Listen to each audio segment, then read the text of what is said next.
السلام علیکم ورحمۃ اللہ وبرکاتہ و مغفرہ۔ ناظرین، آج کا میرا عنوان ہے برکات رمضان۔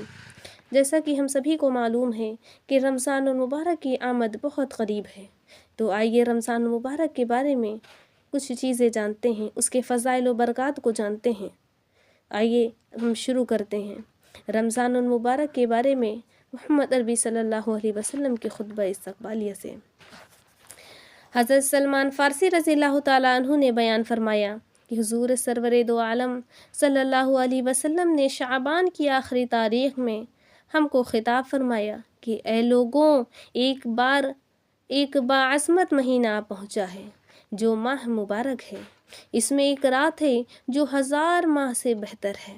اس ماہ کے روزے اللہ تعالیٰ نے فرض فرمائے ہیں اور اس کی تمام راتوں میں قیام کرنا غیر فرض قرار دیا ہے۔ اس ماہ میں جو شخص کوئی نیک کام کرے گا اس کو ایسا اجر و ثواب ملے گا جیسے اس کے علاوہ دوسرے مہینے میں فرض ادا کرتا اور فرض کا ثواب ملتا، اور جو شخص اس ماہ میں ایک فرض ادا کرے تو اس کو 70 فرضوں کے برابر ثواب ملے گا۔ یہ صبر کا مہینہ ہے اور یہ صبر کا بدلہ جنت ہے، اور یہ آپس کی غمخواری کا مہینہ ہے۔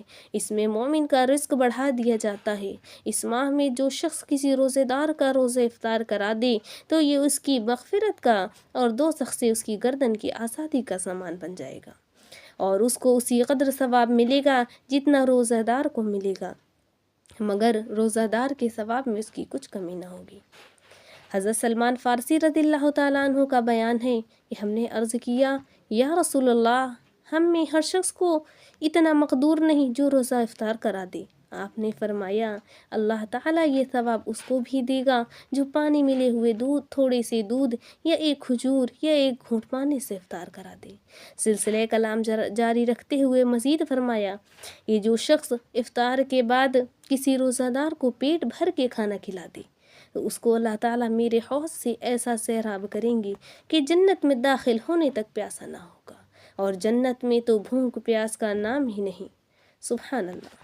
اس ماہ کا اول حصہ رحمت ہے، دوسرا حصہ مغفرت ہے، تیسرا دوزخ سے آزادی کا ہے۔ جس نے اس ماہ میں اپنے غلام کا کام ہلکا کر دیا تو اللہ تعالیٰ اس کی مغفرت فرما دیں گے۔ بعض روایات میں یہ بھی آیا ہے کہ حضرت صلی اللہ علیہ وسلم نے اس موقع پر یہ بھی فرمایا کہ اس ماہ میں 4 کاموں کی کثرت کرو، ان میں سے 2 کام ایسے ہیں کہ ان کے ذریعہ تم اپنے پروردگار کو راضی کرو گے، اور 2 کام ایسے ہیں جن سے تم بے نیاز نہیں ہو سکتے ہو۔ وہ 2 کام جن کے ذریعہ خدا پاک کی خوشنودی حاصل ہوگی یہ ہیں، اول لا الہ الا اللہ کا ورد رکھنا، دوسرے خدا پاک سے مغفرت طلب کرتے رہنا۔ اور وہ 2 چیزیں جن سے تم بے نیاز نہیں رہ سکتے یہ ہیں، اول جنت کا سوال کرنا اور دوسری دوزخ سے پناہ مانگنا۔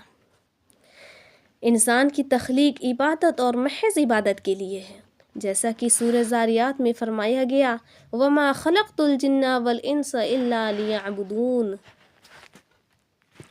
اور میں نے انسان اور جن کو نہیں پیدا کیا مگر اس واسطے کہ وہ میری عبادت کریں۔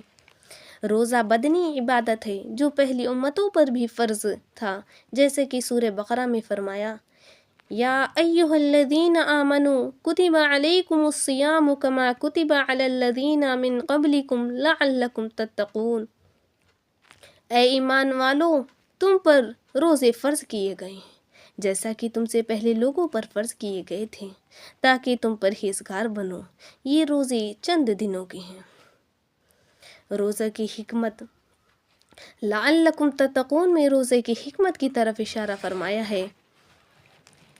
تقویٰ صغیرہ کبیرہ، ظاہرہ اور باطنہ گناہوں سے بچنے کا نام ہے۔ آیت کریمہ نے بتایا کہ روزہ کی فرضیت تقویٰ حاصل کرنے کے لیے ہے۔ بات یہ ہے کہ انسان کے اندر بہیمیت کے جذبات ہیں، نفسانی خواہشات لگی ہوئی ہیں جن سے نفس کا ابھار معاصی کی طرف ہوتا رہتا ہے۔ روزہ ایک ایسی عبادت ہے جس سے بہیمیت کے جذبات کمزور ہوتے ہیں اور نفس کا ابھار کم ہو جاتا ہے اور شہوت و لذات کی امنگ گھٹ جاتی ہے۔ پورے ماہ رمضان کے روزے رکھنا ہر عاقل بالغ مسلمان پر فرض ہے۔ 1 مہینہ کھانے پینے اور جنسی تعلقات کی مقتضا پر عمل کرنے سے اگر باز رہی تو باطن کے اندر ایک نکھار اور نفس کے اندر سدھار پیدا ہو جاتا ہے۔ اگر کوئی شخص رمضان کے روزے ان احکام و آداب کی روشنی میں رکھ لے جو قرآن و حدیث میں وارد ہوئے ہیں تو واقعتاً نفس کا تزکیہ ہو جاتا ہے، پھر نفس میں ابھار ہوتا ہے تو آئندہ رمضان موجودہ ہوتا ہے۔ رمضان المبارک کے روزوں کے علاوہ نفل روزے بھی مشروع کیے گئے ہیں۔ ان روزوں کا مستقل ثواب ہے جو روایات حدیث میں مذکور ہے، اور ثواب کے علاوہ نفلی روزوں کا یہ فائدہ بھی ہے کہ رمضان المبارک کے روزے رکھتے وقت جو عملی کوتاہیاں ہوئی ہیں اور آداب کی رعایت ہوئی ہے اور آداب کی رعایت ملحوظ نہ رہی، اس کوتاہی کی تلافی ہو جاتی ہے۔ جو گناہ انسان سے سرزد ہو جاتے ہیں ان میں سب سے زیادہ دو چیزیں گناہ کا باعث بنتی ہیں، ایک منہ، دوسری شرمگاہ۔ چنانچہ امام ترمذی رحمۃ اللہ علیہ نے حضرت ابو ہریرہ رضی اللہ سے نقل کیا کہ حضور صلی اللہ علیہ وسلم سے دریافت کیا گیا کہ سب سے زیادہ کون سی چیز دوزخ میں داخل کرنے کا ذریعہ ہوگی؟ تو آپ صلی اللہ علیہ وسلم نے جواب دیا، الفم والفرج، یعنی منہ اور شرمگاہ، ان دونوں کو دوزخ میں داخل کرانے میں زیادہ دخل ہے۔ روزہ میں منہ اور شرمگاہ دونوں پر پابندی ہوتی ہے، اور مذکورہ دونوں راہوں سے جو گناہ ہو سکتے ہیں روزہ ان سے باز رکھنے کا بہت بڑا ذریعہ ہے۔ اسی لیے تو ایک حدیث میں فرمایا، الصیام جنہ، روزہ ڈھال ہے، گناہ سے اور آتش دوزخ سے بھی بچاتا ہے۔ روزہ کی حفاظت، اگر روزہ کو پورے اہتمام اور احکام و آداب کی مکمل رعایت کے ساتھ کیا جائے تو بلا شبہ گناہوں سے محفوظ رہنا آسان ہو جاتا ہے، خاص روزہ کے وقت بھی اور اس کے بعد بھی۔ ہاں، اگر کسی نے روزہ کے لوازم کا خیال نہ کیا اور گناہوں میں مشغول رہتے ہوئے روزہ کی نیت کر لی اور کھانے پینے اور خواہش نفسانی سے باز رہا مگر حرام کمانے اور غیبت کرنے میں لگا رہا تو اس سے فرض ادا ہو جائے گا، مگر روزہ کے برکات و ثمرات سے محرومی رہے گی، جیسا کہ سنن نسائی میں ارشاد نبوی نقل کیا گیا ہے، الصوم جنۃ ما لم یخرقها، یعنی روزہ ڈھال ہے جب تک کہ اس کو پھاڑ نہ ڈالے۔ ایک اور حدیث میں ارشاد فرمایا، جو شخص روزہ رکھ کر جھوٹی بات اور غلط کام نہ چھوڑے تو اللہ تعالیٰ کو کچھ حاجت نہیں کہ وہ گناہوں کو چھوڑے بغیر محض کھانا پینا چھوڑ دے۔ معلوم ہوا کہ کھانا پینا اور جنسی تعلقات چھوڑنے ہی سے روزہ کامل نہیں ہوتا، بلکہ روزہ کو فواحش، منکرات اور ہر طرح کے گناہوں سے محفوظ رکھنا لازم ہے۔ روزہ منہ میں ہو اور آدمی بد کلامی کرے، یہ اس کے لیے زیب نہیں دیتا۔ اسی لیے تو سرور دو عالم صلی اللہ علیہ وسلم نے ارشاد فرمایا، جب تم میں سے کسی کا روزہ ہو تو گندی باتیں نہ کرے، شور نہ مچائے۔ اگر کوئی شخص گالی گلوچ یا لڑائی جھگڑے کرنے لگے تو اس کو گالی گلوچ یا تھپڑ سے جواب نہ دے، بلکہ یوں کہہ دے کہ میں روزہ دار آدمی ہوں، گالی گلوچ کرنا، لڑائی جھگڑنا میرا کام نہیں۔ حضرت ابو ہریرہ رضی اللہ تعالیٰ عنہ سے روایت ہے کہ فرمایا نبی صلی اللہ علیہ وسلم نے کہ بہت سے روزہ دار ایسے ہیں جن کے لیے حرام کھانے یا حرام کام کرنے یا غیبت وغیرہ کرنے کی وجہ سے پیاس کے علاوہ کچھ بھی نہیں، اور بہت سے تہجد گزار ایسے ہیں جن کے لیے ریاکاری کی وجہ سے جاگنے کے سوا کچھ بھی نہیں۔ روزہ اور صحت، روزہ میں جہاں ظاہر و باطن کا تزکیہ ہوتا ہے وہاں صحت و تندرستی بھی حاصل ہوتی ہے۔ چنانچہ حافظ منذری رحمۃ اللہ علیہ نے الترغیب و ترہیب میں حضور اقدس صلی اللہ علیہ وسلم کا ارشاد نقل کیا ہے، اغزوا تغنموا وصوموا تصحوا وسافروا تستغنوا، جہاد کرو غنیمت حاصل ہوگی، روزے رکھو تندرست ہو رہو گے، سفر کرو مالدار ہو جاؤ گے۔ حضور اقدس صلی اللہ علیہ وسلم نے جو کچھ فرمایا بالکل حق ہے، آنکھوں کے سامنے ہیں۔ ڈاکٹر و اطباء بھی یہ بات بتاتے ہیں کہ روزہ کا صحت جسمانی سے خاص تعلق ہے،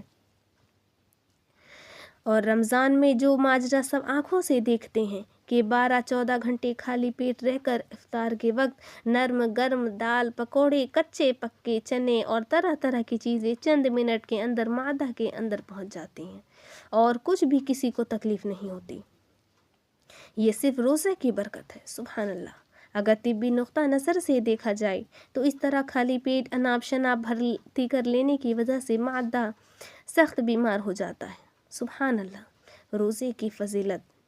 ایک روزہ رکھ لینے سے خدا پاک کی طرف سے کیا انعام ملتا ہے، اور اس کے بارے میں سید آدم صلی اللہ علیہ وسلم نے یہ ارشاد فرمایا، جو شخص اللہ کی خوشنودی کے لیے ایک دن روزہ رکھے، اللہ تعالیٰ اس کو آتش دوزخ سے اتنی دور کر دیں گے جتنی دور کوئی شخص 70 سال تک چل کر پہنچے۔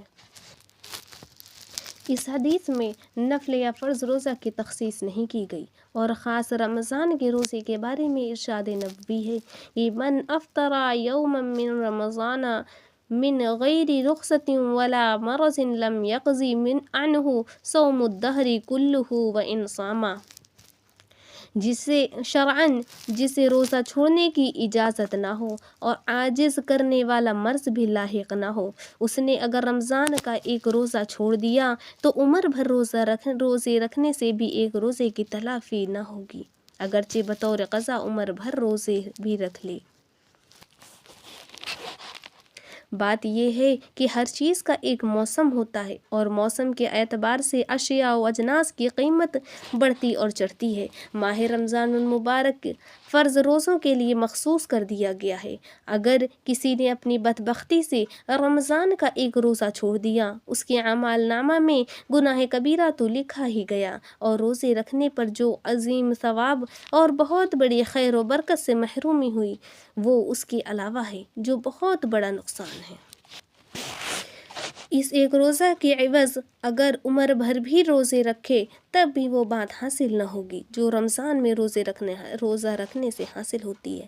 ہاں، ایک روزہ قضا کی نیت سے رکھ دینے سے مسئلہ کے اعتبار سے تو یہ کہہ دیں گے کہ قضا رکھنے کی ذمہ داری سے سبق دوشی ہو گئی، اور ضابطہ کی قضا رکھنے سے قضا رکھنے کا جو حکم ہے اس کی تعمیل سمجھ لی جائے گی، لیکن یہ خیال کر لینا کہ اس سے ثواب کی تلافی ہو جائے گی جو رمضان میں روزہ رکھنے سے ملتا ہے، وہ برکتیں بھی نصیب ہو جائیں گی جو ماہ رمضان میں روزہ رکھنے سے حصہ میں آ جاتی ہیں، یہ غلط خیال ہے۔ آج کل بہت سے ہٹے کٹے تندرست و توانا اور تنومند لوگ رمضان شریف کے روزے نہیں رکھتے، ذرا سی بھوک پیاس اور معمولی سی بیڑی سگریٹ اور پان تمباکو کی طلب کو پورا کرنے کی وجہ سے روزے کھا جاتے ہیں اور سخت گنہگار ہوتے ہیں۔ یہ زبردست بزدلی اور بے ہمتی بلکہ بہت بڑی بے وفائی ہے کہ جس نے جان دی، اعضاء دیے، انسانیت کا شرف بخشا، اس کے لیے ذرا سی تکلیف گوارا نہیں۔ رمضان کے روزے رکھنا ان 5 ارکان میں سے ہے جن پر اسلام کی بنیاد ہے۔ جس نے رمضان کے روزے نہ رکھے اس نے اسلام کا ایک رکن گرا دیا اور سخت مجرم ہوا۔ روزہ کا ایک خاص وصف۔ حضور اکرم صلی اللہ علیہ وسلم نے روزے کے بارے میں یہ بھی ارشاد فرمایا کہ انسان کے ہر عمل کا اجر کم از کم 10 گنا بڑھا دیا جاتا ہے، لیکن روزہ کے بارے میں اللہ تعالیٰ کا ارشاد ہے کہ روزہ اس قانون سے مستثنیٰ ہے کیونکہ وہ خاص میرے لیے ہے اور میں ہی اس کی جزا دوں گا۔ بندہ میری وجہ سے اپنی خواہشوں کو اور کھانے پینے کو چھوڑ دیتا ہے، عبادتیں تو سب اللہ ہی کے لیے ہیں، پھر روزہ کو خاص اپنے لیے کیوں فرمایا؟ اس کے بارے میں علماء امت نے بتایا ہے کہ چونکہ دوسری عبادتیں ایسی ہیں جن میں عمل کیا جاتا ہے اور عمل نظروں کے سامنے آ سکتا ہے، اس لیے ان میں احتمال ریا کا رہتا ہے، مگر روزہ فعل نہیں ہے بلکہ ترک فعل ہے، اس میں کوئی کام نظر کے سامنے نہیں آتا، اس لیے ریا سے دور ہے۔ روزہ وہی رکھے گا جسے خدا پاک کا ڈر ہو، اور روزہ رکھ کر روزہ کو وہی باقی رکھے گا جس کا صرف ثواب لینے کا ارادہ ہو۔ اگر کوئی شخص روزہ رکھ کر تنہائی میں کچھ کھا پی لے اور لوگوں کے سامنے آ جائے تو بندے تو اسے روزہ دار ہی سمجھیں گے، اور روزہ رکھ کر روزہ کو وہی پورا کرتا ہے جو خالص اللہ کی رضا کا طالب ہوتا ہے۔ اسی لیے الصوم لی، روزہ خاص میرے لیے ہے، اللہ نے فرمایا۔ پھر جس عمل میں ریا کا احتمال بھی نہ ہو اس کا ثواب ممتاز ہونا چاہیے، سبحان اللہ۔ چنانچہ خداوند کریم جل جلالہ عبادتوں کا ثواب فرشتوں سے دلا دیتے ہیں، روزہ کا ثواب خود مرحمت فرمائیں گے جو بے انتہا ہوگا، سبحان اللہ۔ حضرت سہل ابن سعد رضی اللہ تعالیٰ عنہ سے روایت ہے کہ حضور اقدس صلی اللہ علیہ وسلم نے ارشاد فرمایا کہ جنت میں 8 دروازے ہیں، جن میں سے ایک کا نام ریان ہے۔ ریان کے معنی سیرابی کرنے والا، چونکہ روزہ داروں نے بحالت روزہ دنیا میں پیاس کی تکلیف اٹھائی، جس کی جزا جنت کی سیرابی ہوگی، اس لیے اس دروازہ کا نام ریان رکھا گیا، جس سے روزہ دار داخل ہوں گے، اس سے صرف روزہ دار ہی داخل ہوں گے۔ سبحان اللہ۔ روزہ دار کو 2 خوشیاں، حضور اقدس صلی اللہ علیہ وسلم کا ارشاد ہے للصائم فرحتان فرحت عند فطرہ وفرحت عند لقاء ربی، یعنی روزہ دار کے لیے 2 خوشیاں ہیں، ایک خوشی افطار کے وقت ہوتی ہے اور ایک خوشی اس وقت ہوگی جب اپنے رب سے ملاقات کرے گا۔ سبحان اللہ۔ در حقیقت رب کی ملاقات ہی تو عبادت کا مقصود اصلی ہے۔ اس وقت کی خوشی کا کیا کہنا جب عاجز بندے اپنے معبود سے ملاقات کریں گے۔ اللہ تعالی ہم سب کو یہ ملاقات نصیب فرمائے، آمین۔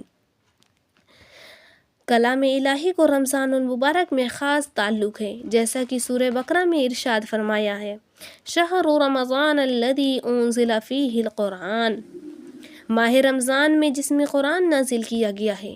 قیام رمضان یعنی نماز تراویح، یہ بھی قرآن شریف پڑھنے اور سننے کے لیے ہے۔ دن کو روزہ میں مشغولیت اور رات کو تراویح میں کھڑے ہو کر ذوق و شوق سے قرآن پڑھنا یا سننا، اس سے مومن کے قلب میں ایک عجیب کیف پیدا ہوتا ہے، اور یہ دونوں شغل قیامت کے دن مومن کے کام آئیں گے۔ حضور صلی اللہ علیہ وسلم کا ارشاد ہے روزہ اور قرآن بندہ کے لیے بارگاہ خداوندی میں سفارش کریں گے۔ روزہ کہے گا یا رب، میں نے اس بندہ کو دن میں کھانے پینے اور دوسری خواہشوں سے روک دیا تھا، لہٰذا اس کے بارے میں میری سفارش قبول فرما لیجیے۔ اور قرآن مجید عرض کرے گا کہ میں نے اسے رات کو سونے نہیں دیا، لہٰذا اس کے بارے میں میری سفارش قبول فرمائیے۔ چنانچہ دونوں کی سفارش قبول کر لی جائے گی۔ سبحان اللہ۔ ہر سال رمضان مبارک میں حضرت جبریل علیہ السلام حضور اقدس صلی اللہ علیہ وسلم سے قرآن مجید کا دور کیا کرتے تھے۔ آپ حضرت جبریل علیہ السلام کو سناتے اور وہ افضل الانبیاء صلی اللہ علیہ وسلم کو سناتے تھے۔ جس سال آپ وسلم کی وفات ہوئی 2 بار دور کیا، اس سے پہلے 1 بار دور کیا کرتے تھے۔ اس سے معلوم ہوا کہ رمضان مبارک میں حفاظ کرام کا ایک دوسرے کو سنانے کا جو مروج طریقہ ہے، یہ مسنون ہے۔ رمضان میں ہمت کر کے حفظ و ناظرہ خوب قرآن کی تلاوت کیا کریں۔ اللہ پاک ہم سب کو رمضان المبارک کے ارکان ادا کرنے کی توفیق عطا فرمائے، رمضان مبارک میں کثرت سے قرآن کو پڑھنے کی توفیق عطا فرمائے، رمضان المبارک میں کثرت سے لا الہ الا اللہ کا ورد کیجیے، کثرت سے تسبیحات پڑھیے، قرآن پڑھیے، صدقہ دیجیے، اور جتنا ہو سکے نیکیوں کی طرف رہیے، گناہوں سے بچنے کی کوشش کیجیے، بد کلامی سے بچنے کی کوشش کیجیے۔ اللہ پاک ہم سب کو رمضان المبارک کے روزے پورے رکھنے کی توفیق عطا فرمائے۔ اللہ ہم سب کو اعمال صالحہ کی توفیق عطا فرمائے، آمین۔